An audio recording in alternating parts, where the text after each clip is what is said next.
If you wake me up at 3 o'clock in the morning, even if I got a hangover, and you say, what's the one thing you would tell somebody that wants to get in business? The one thing. I would tell them, live beneath your means. What are things that a person overlooks when they're looking at franchising? And one, people think that a franchise is going to be an instant success.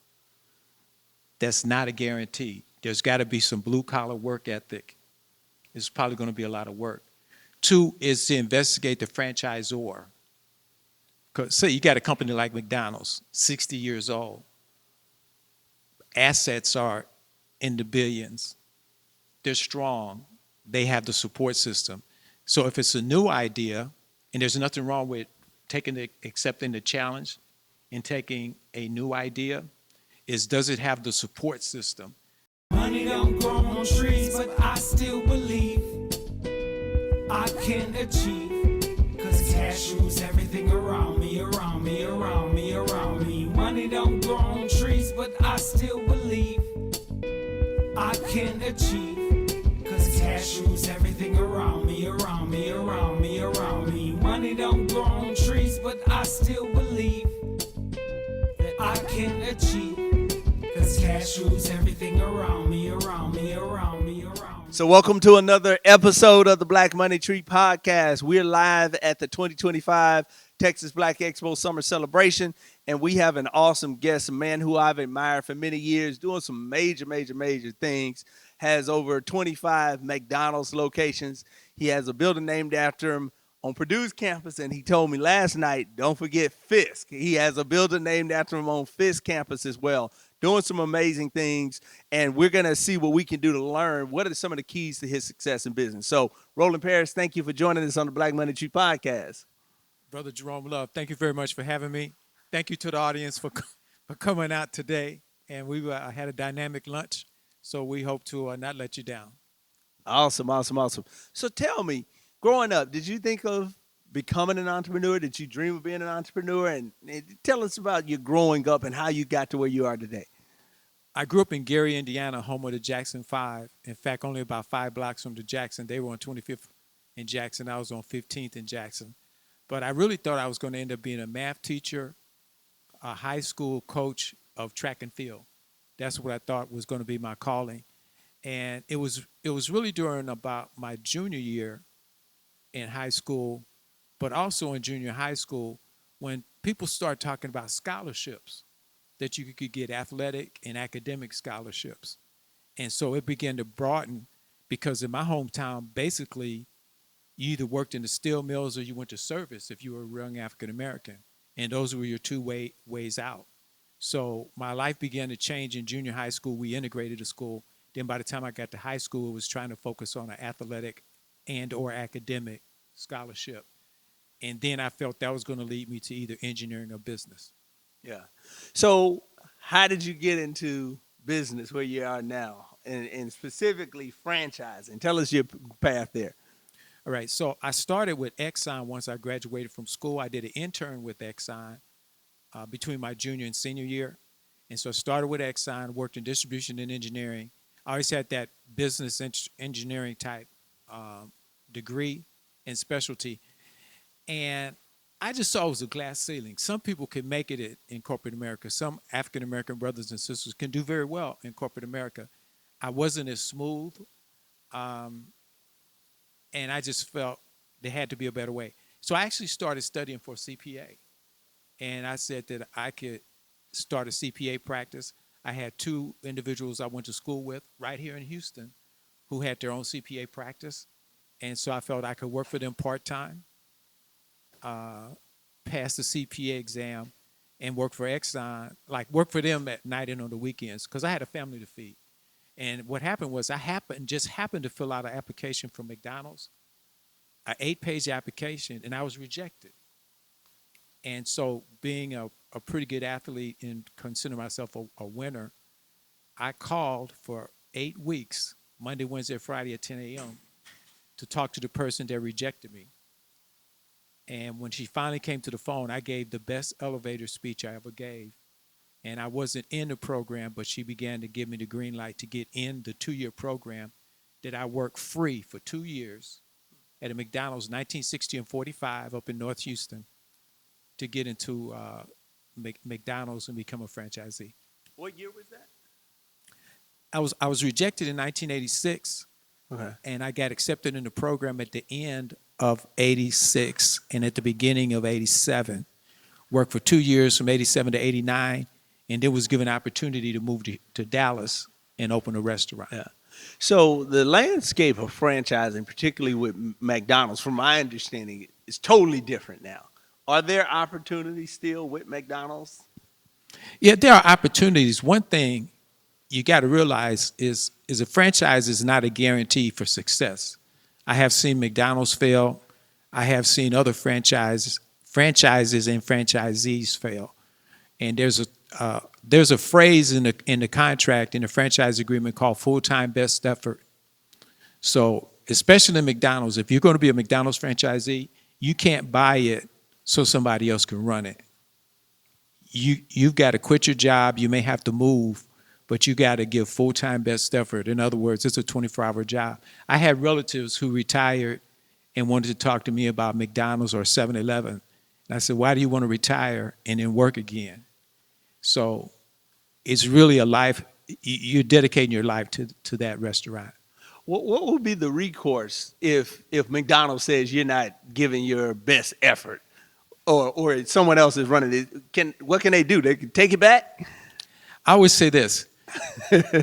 McDonald's fail, but you never see them fail. Because the next day they have what they call McCopco, and that's company employees that work for McDonald's. So they'll come in and take over a restaurant. The customer won't know a difference except it's maybe different people there. And they could take it over. It's their restaurant. Basically what you own is cash flow. You have a contract, but when you go to the bank, they evaluate you on cash flow. So what you really own is your cash flow. Because that equipment, if you take the McDonald's sign off, that equipment is not worth that much. Wow. Okay. So you say you've seen franchisees win, you've seen them lose. Compare the differences. What are the keys to those that are successful and those that aren't? So, Brother Joan, if you wake me up at 3 o'clock in the morning, even if I got a hangover, and you say, what's the one thing you would tell somebody that wants to get in business? The one thing. I would tell them, live beneath your means. Live beneath your means. So I've seen a lot of people fail. Now, Black Enterprise Magazine, Earl Graves, in his book, you read that the number one reason a small business will fail is they don't pay their taxes. And the number one tax they don't pay is their 940, 941. The other reason I've seen people fail is they just live above their means. I would tell young people that started in McDonald's, so they have a professional career. The wife and the husband are working in corporate America. They both got good salaries. And a lot of times the husband will become the franchisee and then the wife will quit her job. I said, no, that second job is cash flow. Don't quit until you know you've got a couple restaurants that can replace that cash flow from corporate America. So it's about cash flow.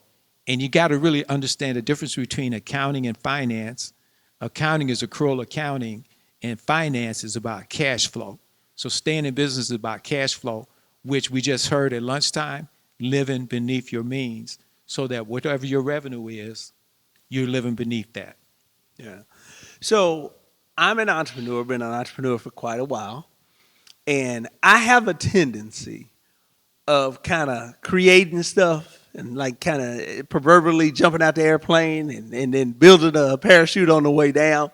And even though I know enough about business, I've learned enough, gotten enough degrees, knowing that you got to strategize and plan, sometimes it's challenging. I come up with these ideas like Grady said, and it's like I gotta chase it. What do you say to a person like me? Is that a good thing, bad thing? And what advice would you give someone like me? No, I really think it's a good thing to have this creative mind. I always tell my children, when you're young, usually you don't have money, but you have ideas. And then when you get older, you have ideas. When you're younger, you have ideas and no money. And then when you're older, you have money and no ideas. So I'm in the later landscape, okay? I'm in the twilight of my life. And so I want to be around younger people or people that have these creative thought processes. I think it's an asset to have these creative thought processes. And I think it could be an asset of talent because I know you're successful. So if you've been able to jump out the plane and build the idea on your way down and not hit the ground, I think it's a talent. And again, I'll repeat again, most of the time you're young with ideas and no money, and then when you get old, you have the money and no ideas. So again, that's why I like to be around young people. See, from my vantage point, and I know that everybody has a somewhat of a slanted perspective based upon what they're going through. My path has been hard, man. You know, because sometimes you got money, sometimes you don't. Everybody sees you and assume you have more than you really got. And even so, I'm comparing mine to yours, because in my mind, you got 25 McDonald's. You good, you know. But you talked about yesterday the 18 hours. I don't see that. But so from my perspective, you got it figured out. You got a strategy. You got a system. It's consistent. Ain't nothing about my life consistent. Well, now, the one thing I think we both had, and I use this phrase, I had a family to feed.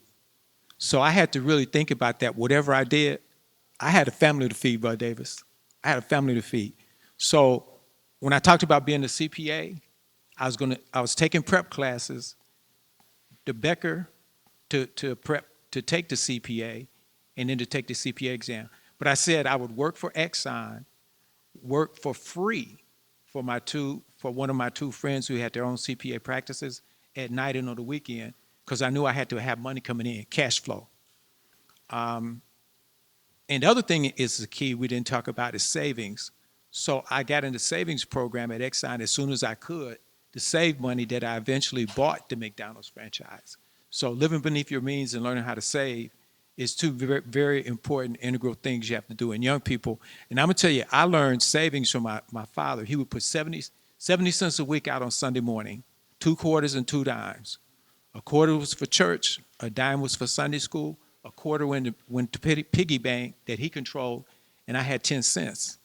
And back then, I don't know if you remember 45. Some of you remember 45s. Remember 45s? Okay, a 45 cost $1. There wasn't sales tax then. So I had to save 11 weeks and have $1.10, and I go and take 10 dimes and buy the 45. But I waited till the 11th week because I didn't want to be broke. Because if I went to 10th week, I was broke because I spent the 10 dimes. So to me, savings is an integral part if you want to get into a franchise. It's not free. Yeah. But I think you had a family to feed. So, and I think we both had rough lives because we're both black. Last time I checked, I know I'm black. But I really think as much as you're a risk taker, you had a family to feed, I believe. Yes, sir. I always had a family to feed. So now I hope I'm not showing my age, but what's a 45? Okay, 45 is a vinyl record. Oh, okay, okay. With the big hole in the middle. Okay. Yeah. You remember that? And then remember the long play? Remember the long play was the album, 33 and a half? So you paid it at 45. 45 represents the revolutions per minute. Okay. And it's almost like a CD. Okay. So your grandma, some of you, your grandmother, great-grandmother, somebody had it, right? Yeah, this young lady, you remembers that, okay?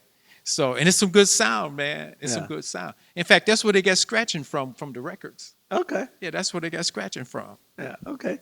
So John Hope Bryant just talked about AI and the role of AI and how it's changing the game. How involved or are you involved in learning AI, and how has that impacted your business at all? One of the things I mentioned was I like to be around young people.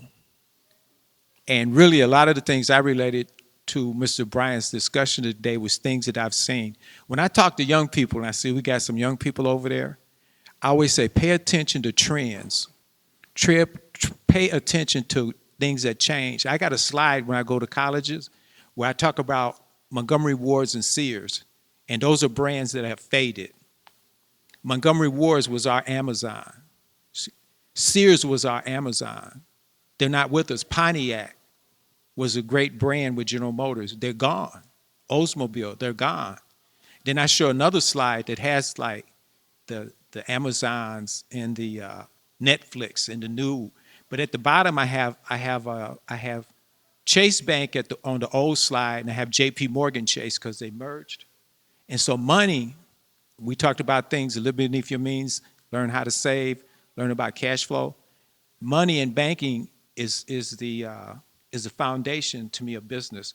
And what Mr. Bryan talked about today, he talked about the fact you put your dollar into business, 94 cents, the bank gets 6, but then they get the return on the whole dollar. Yeah. So make sure you begin to understand banking and finance and cash flow, living beneath your means, because that's the foundation. Yeah. That's the foundation. And with AI, that's why I want to hang around young people. Things I remember. He talked about things that are going to change. AI is going to be involved in everything, even furniture. I remember when people made a living running elevators. So you went to the department store, and there was a person that ran the elevator. Cashiers are being replaced by ATMs. So automation is going to continue to come. And he mentioned that if you have a high school degree, basically, and if that's all you have, you're probably not going to get employed. So either learn a skill, go to college, or learn a skill. Because I think for a while we're still going to have welders, plumbers, pipe fitters, and things like that. So if you don't think you're college, learn a skill that can be used, that can generate some money. I'm going to tell you personally, in the real estate business, we need plumbers. Most of the plumbers that I have access to and I call out like 60, 65 plus. You know, even my son, when I started doing construction, I said, son, you might want to consider one of these trades. These guys making $200,000-$300,000 a year. And he said he would consider electrical, but he, of course, plumbing, he thought of toilets and things of that nature. But there's a lot of opportunities out there if we just, look at it, so. If you're not college material, there's a book out that shows that like a welder, people with those kind of skills, and you could look around. I know in Dallas you see it. There's a lot of construction going on, a whole lot of construction, and you could get those certificates in a couple years, and guess what? You don't have debt. Whereas some of these folks will make more money than a doctor once you factor in the debt factor. So if you're not college material, think about getting a valuable skill. Look around to me in either healthcare or construction, civil engineering, and because you got to have income because AI is going to take over. It's going to take over. Yeah. What would you say is the biggest mistake you made in business? Oh, in business? Business has been pretty good. I really think that's been that's been a good journey. I remember going through rough times. It's really hard to say of a mistake. Well, one time I did try to expand too far. And so most of my restaurants are in Dallas, and they cover about 60 miles, Seagoville to the south and Fort Worth to the west and north. And so I expanded to a market that was 300 miles away. And it was in a rural part near Wichita Falls. And I saw after me and my team were very excited, and these two restaurants themselves were 60 miles apart. One thing in the restaurant business, most of the time your restaurant is going to be 2 or 3 or 4 miles. So if one runs out of Coca-Cola or Nuggets, you go like a mile or 2 or 3, and you could help each other out on inventory. The two restaurants that I had bought, they were 60 miles apart, and that was close. There was no McDonald's in between them. And so I saw that I had really expanded too far. The other thing was I was older. I did this about 8 years ago. I was in my 20s or 30s. Yeah. It might have been different, but that was a mistake. And I eventually did sell the restaurants. And I helped a young man get into the business of color, and he's doing a great job. But he's a lot younger, and he moved to those markets. Yeah. So that would be the one thing I saw. It's interesting you say that. One of my rules when I got into real estate, and I guess thinking about it, it's because of the mistake I made too. When I got into real estate, I lived in Austin. I was going to be a real estate guru, and I bought a property in Killeen. So that's 45 minutes to an hour away from Austin. So anytime there was a maintenance issue, I got to drive 45 minutes to an hour.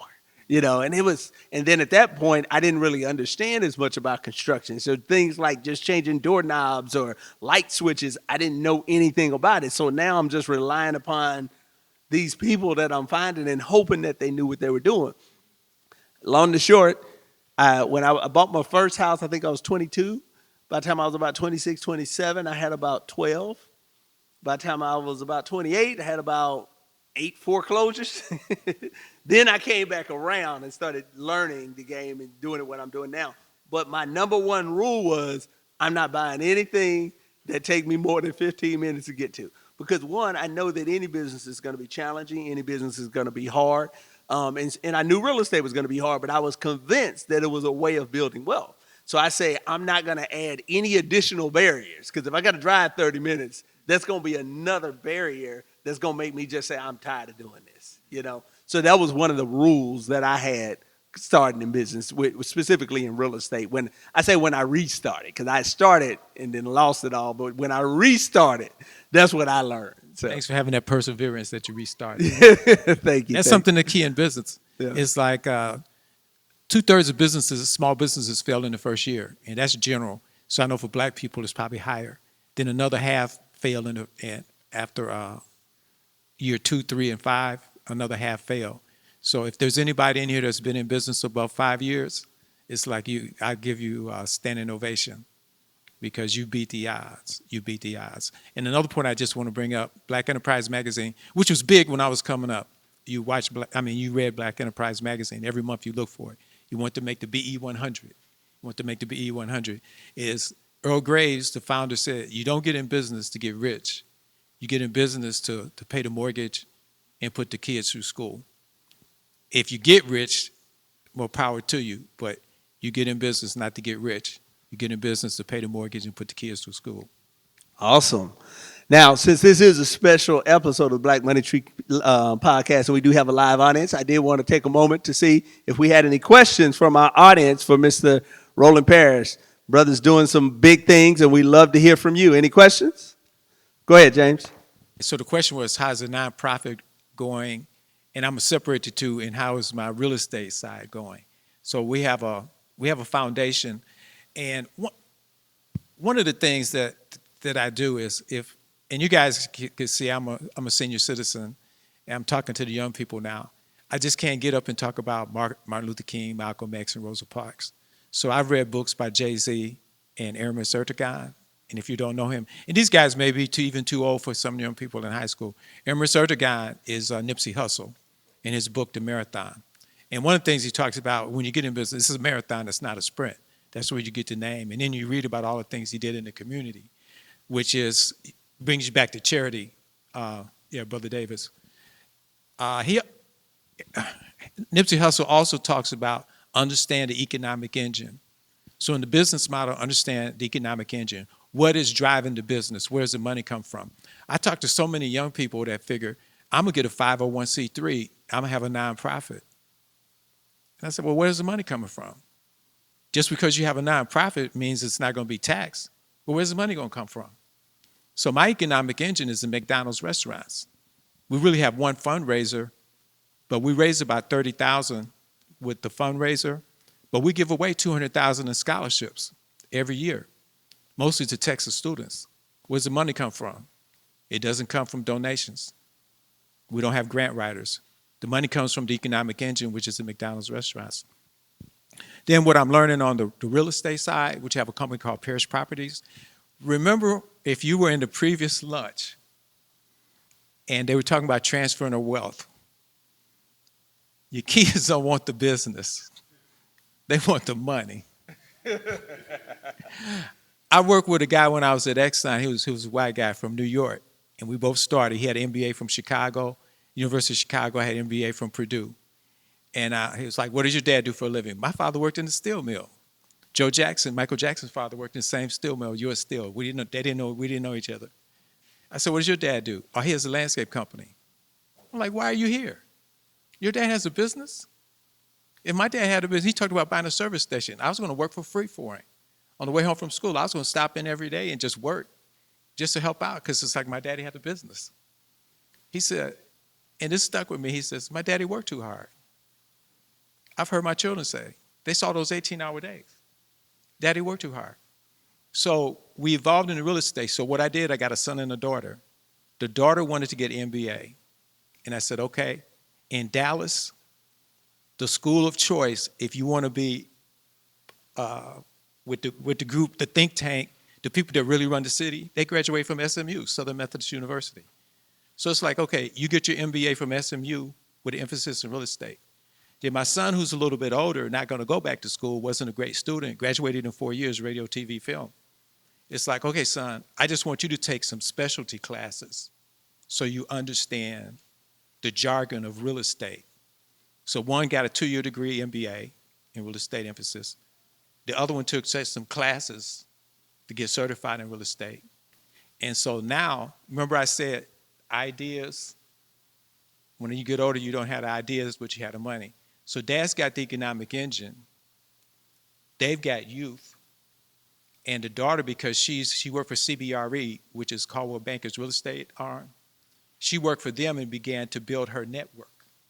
So the real estate side, Brother Davis, is going slow, but to me that's a pretty good strategy because my children are allergic to McDonald's. They'll go eat at McDonald's.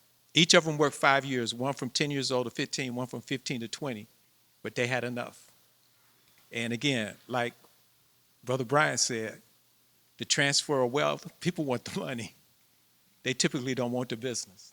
They don't want the family business. So they're going pretty good, but that was a good question. Thank you. I have a question based upon what you just said. What's the succession plan? Oh, the succession plan is to have, of the 3 companies, divest of McDonald's, which I am doing, divest of McDonald's. 2 is have the charity, because I have a philosophy. As a business, you just can't take money out of the community. You got to put money back in. Biblically, Luke 12:48, to whom much is given, much is required. And so I satisfy from spirituality and then from a business standpoint. And then 3rd is to really slowly grow this real estate company, but it's passive. One of the things we don't want to do, we don't want to be the ones that get the call because you got to leave, because the light switches are not working. Ours is we just want to be part of successful projects that generate cash, passive investment. So that's a guideline. So that's a succession plan that we continue through our donor advised fund, DAF. You could talk to people about that. That should go into perpetuity after I die, that we would able to give to charities that we like. And then to have this real estate arm that's passive for the children. So that's a succession plan, but it won't be about burgers. Yeah. All right. We'll take one more question if we have it. Go ahead. In the back. You heard it? Are there any available scholarships? Yes. I'll get your information and we'll take it to committee to look at potentially scholarships. Okay. So I'll talk to you afterwards. Thank you. Okay. But you got to put it in writing. Gotcha. I mean, not formally, but have some note paper so that I could put it in my pocket and take it back on the airplane. Awesome. Maybe What- one more? Go ahead. Yeah. One more question. Go ahead, young man. All right. And the question was, in case it wasn't picked up by the mic, what are things that a person overlooks when they're looking at franchising? Some of these things I've already mentioned. One, people think that a franchise is going to be an instant success. That's not a guarantee. There's got to be some blue-collar work ethic. It's probably going to be a lot of work. 2 is to investigate the franchisor. Say you got a company like McDonald's, 60 years old.